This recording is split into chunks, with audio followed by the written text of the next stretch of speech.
guys, Joe from Expert Home Inspections here. Today we're going over an attic. Attic spaces are very important in a house.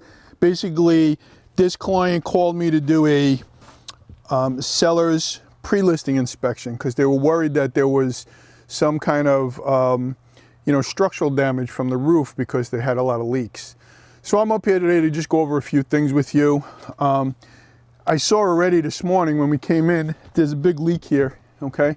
But I'm looking for structural integrity of the roof rafters, which look like they're in really great shape. They just have some water stains on them. Even though the roof sheathing is wet, that could be changed when they redo the roof or do the repair, all right? Attics are very important. A lot of people don't realize that. I would say, in my professional opinion, 80% of the houses that we do inspections on, they don't have the proper ventilation in an attic, okay? What's the proper ventilation? Proper ventilation is enough air circulating through the attic to make sure you don't get any mildew, you don't get any moisture buildup, which basically could give you some mold issues, all right? I don't see anything in here, but you can notice here, if you notice here on the roof rafter, you see all these little pellets? This is all sap that's coming out of the wood because this attic is building up too much heat in the summer, okay?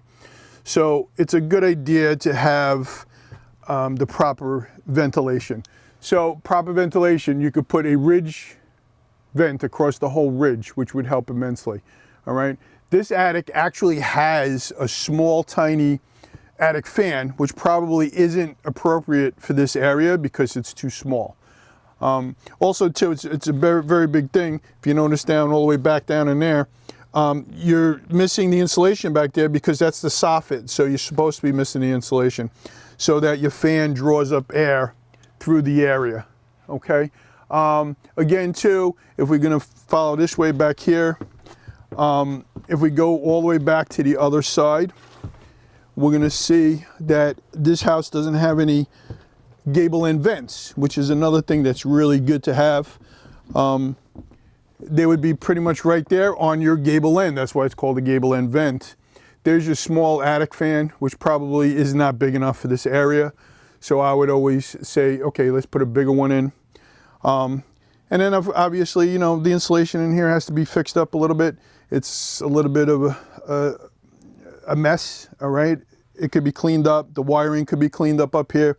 And then of course, obviously you see some, covers here that are off on the junction boxes. And then you have one live wire there that's just got ends showing.